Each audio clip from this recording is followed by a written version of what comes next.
Have you ever noticed that the harder you try to calm your mind, the more chaotic it becomes? That in your desperate search for peace, you find only more noise? What if everything you've been taught about finding mental tranquility is actually keeping you from experiencing it? The human mind is a paradox. We possess the remarkable ability to solve complex problems, create breathtaking art, and connect deeply with others. Yet this same mind often becomes our greatest source of suffering. I've spent years exploring what it means to find true peace of mind. Not the temporary kind that comes from a weekend retreat or a guided meditation app, but the lasting kind that remains steady, even when life throws its inevitable storms. If you're like most people, you've tried meditation, maybe yoga. Perhaps you've downloaded mindfulness apps or read self-help books promising serenity in 7 simple steps. And maybe, for a moment, you felt that elusive sense of calm. But then Monday morning arrived, or an unexpected bill, or a difficult conversation. And just like that, your hard-earned peace vanished like morning mist. What I've discovered after years of searching is both surprising and liberating. The path to genuine mental peace isn't what we've been led to believe. It's not about adding more techniques or practices to your life. It's about something far more counterintuitive. Today I want to share with you a profound insight that changed everything for me. A perspective that might seem counterintuitive at first, but reveals a deeper truth about how our minds actually work and how we can find lasting peace within them. Before we dive deeper, let's be honest about where we are. Modern life has become increasingly complex and demanding. Studies show that average stress levels have risen dramatically over the past decade, with nearly 80% of adults reporting that they experience stress that affects their physical or mental health on a regular basis. We live in a society that both creates unprecedented levels of mental noise and then sells us endless solutions to quiet it.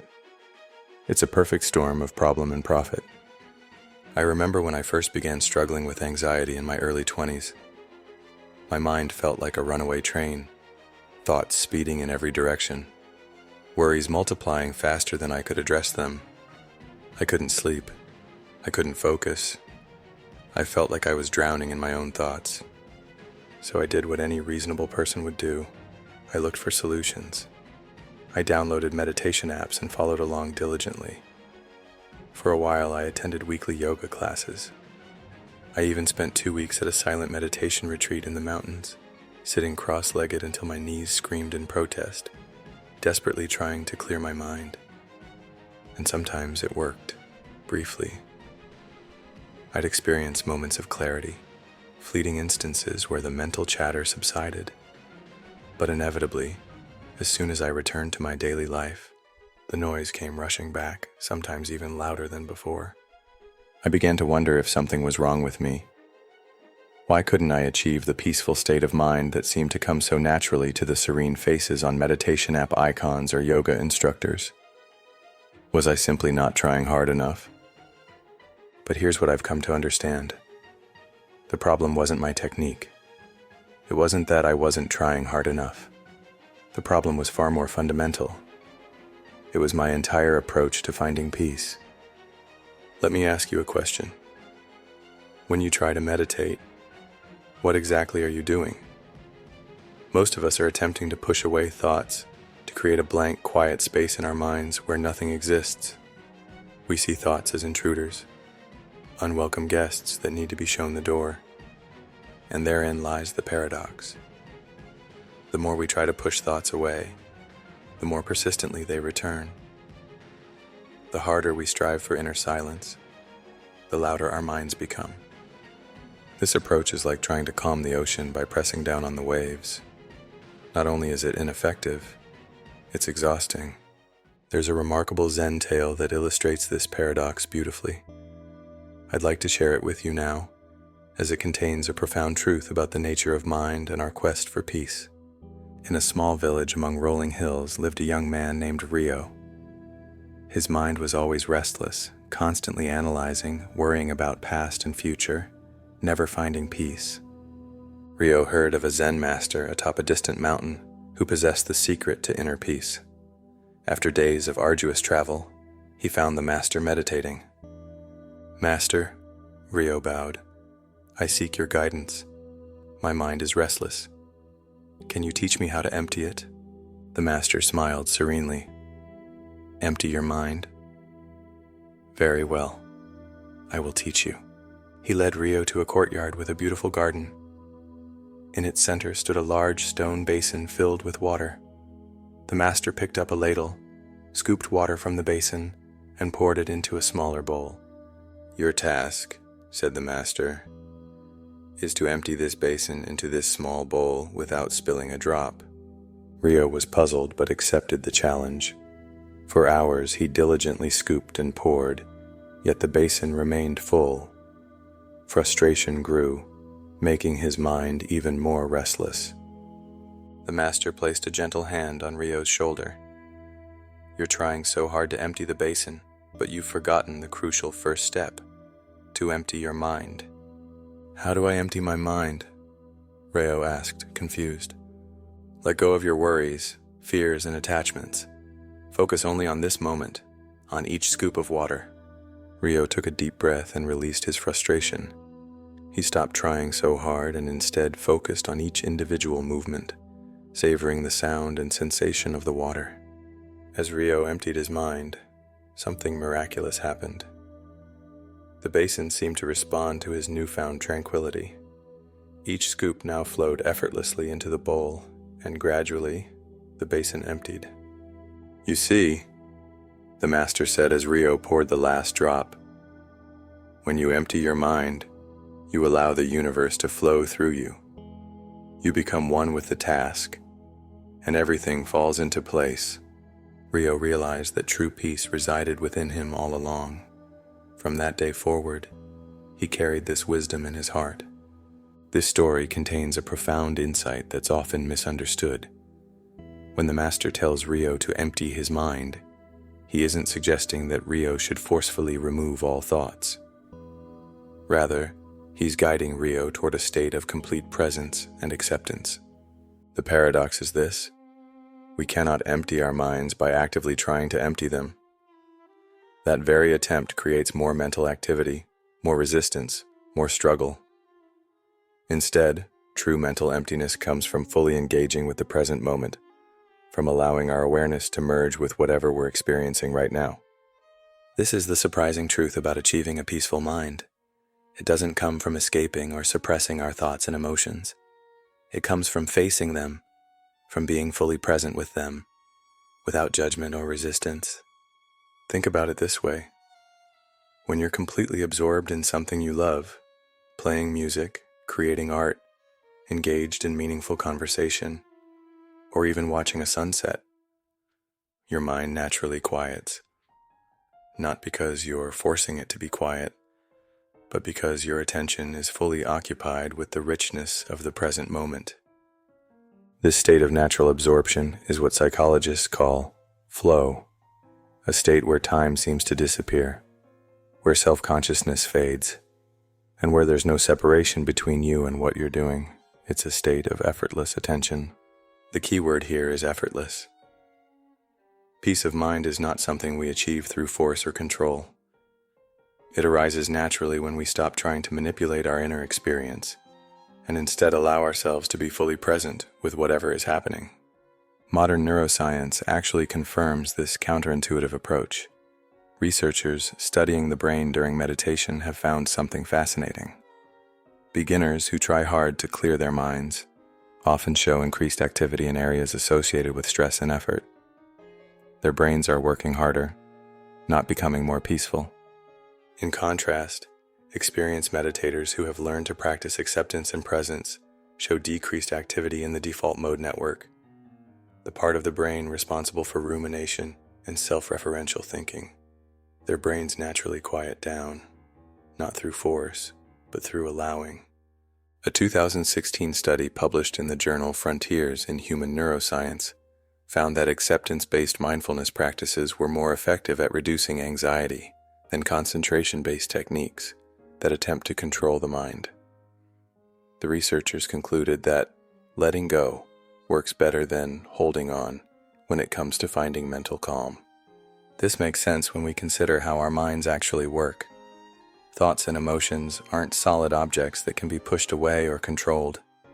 They're more like weather patterns passing through the sky of our awareness, constantly changing, arising, and dissolving on their own.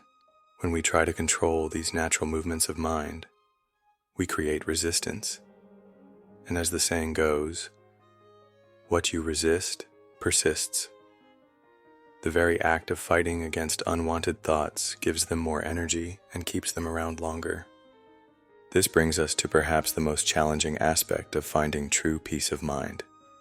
It requires the courage to face ourselves fully, to turn toward our difficult emotions rather than away from them. Many of us spend our lives running from fear, anxiety, sadness, or anger. We develop elaborate strategies to avoid feeling these emotions, from constant busyness to substance use, from excessive planning to endless scrolling on our phones. But avoidance only works temporarily, and it comes at a tremendous cost. When we avoid our emotions, they don't disappear. They go underground, influencing our behaviors and decisions in ways we may not even recognize, and they often emerge later with even greater intensity. I remember a period in my life when I was working 70-hour weeks, constantly busy, never taking a moment to rest. I told myself it was because I was ambitious and dedicated to my career. But the truth, which I only recognized much later, was that I was terrified of slowing down. Because in the quiet spaces, all the emotions I'd been avoiding would come rushing in. When I finally hit a wall of exhaustion and was forced to slow down, those emotions did indeed arise. Grief from losses I hadn't processed, fear about the future, doubts about my path. It was overwhelming at first. But as I learned to sit with these feelings, to give them space without being consumed by them, something unexpected happened. They began to shift and change on their own. The intensity lessened. I discovered that emotions, when fully experienced with presence and compassion, naturally move through us. They have a beginning, a middle, and an end, if we allow them to complete their journey. This is where true peace begins, not in the absence of difficult thoughts or emotions, but in our changed relationship to them. When we stop seeing our inner experiences as problems to be solved, and instead meet them with openness and curiosity, we discover a deeper kind of peace that doesn't depend on perfect circumstances. So how do we apply this understanding in our daily lives? How do we find peace, not by clearing our minds, but by changing our relationship to what's in them? Here are some practical approaches that embody this paradoxical principle. 1. Practice mindful observation. Instead of trying to push thoughts away during meditation, simply observe them. Notice when your mind wanders, acknowledge the thought without judgment, and gently return your attention to your breath or body. Over time, you'll develop the ability to be with your thoughts without being caught up in them. This might look like sitting quietly for 5 minutes each morning, noticing the sensation of your breath. And when your mind inevitably wanders, simply noting, thinking, and returning to breath awareness. No struggle, no judgment, just gentle redirection. 2. Welcome difficult emotions. When challenging emotions arise, practice turning toward them rather than away. Notice where you feel them in your body. Get curious about their quality and texture. You might even silently say, "Welcome, anxiety. I see you're here. What do you have to show me?" This doesn't mean you enjoy the difficult emotion or want it to stay forever. It simply means you're not fighting against reality.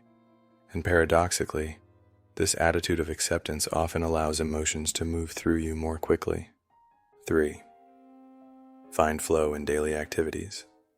Look for opportunities to be fully absorbed in what you're doing, whether it's cooking a meal, having a conversation, or even washing dishes. Bring your full attention to the sensory experience, the smells, sounds, textures, and movements involved. When we're fully engaged with ordinary activities, the narrative thinking mind naturally quiets, and we experience moments of natural peace. Fourth, practice acceptance of what is.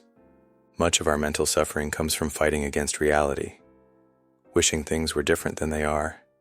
Practice accepting the present moment as it is, even if it's not what you would have chosen. This doesn't mean resignation or giving up on positive change. Rather, it means acknowledging reality as it is right now, which paradoxically creates the clear seeing needed for wise action. 5. Let go of the perfectionist ideal. Many of us have internalized an impossible standard of what peace of mind should look like, a state of perpetual bliss where no negative thoughts or emotions ever arise. This ideal itself creates suffering as we constantly fall short of it. Instead, embrace a more realistic understanding of peace, not as the absence of all disturbance, but as the capacity to be with whatever arises, with a sense of spaciousness and compassion. 6. Practice self-compassion. When you notice yourself struggling or getting caught in difficult mental states, offer yourself the same kindness you would offer a good friend. Put a hand on your heart and acknowledge, this is difficult right now. Many humans feel this way. May I be kind to myself in this moment?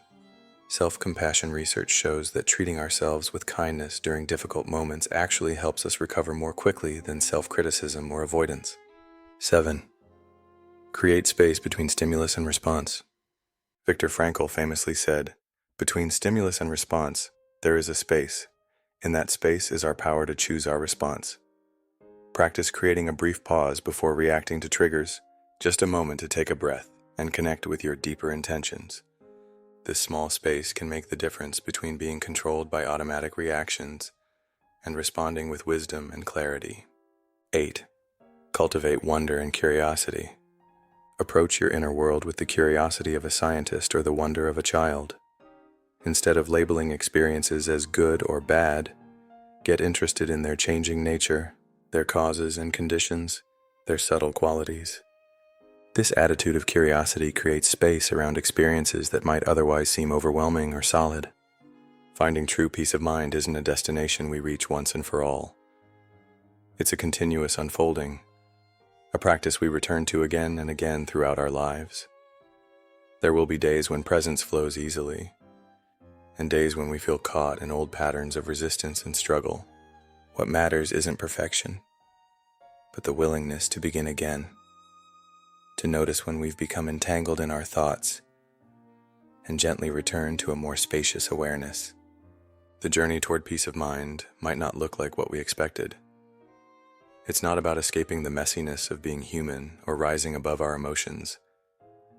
It's about diving more fully into our experience, meeting it with courage and compassion, and discovering the freedom that exists not outside of our human condition, but right in the midst of it. Like Rio in the Zen story, we discover that peace isn't something we achieve through force or struggle.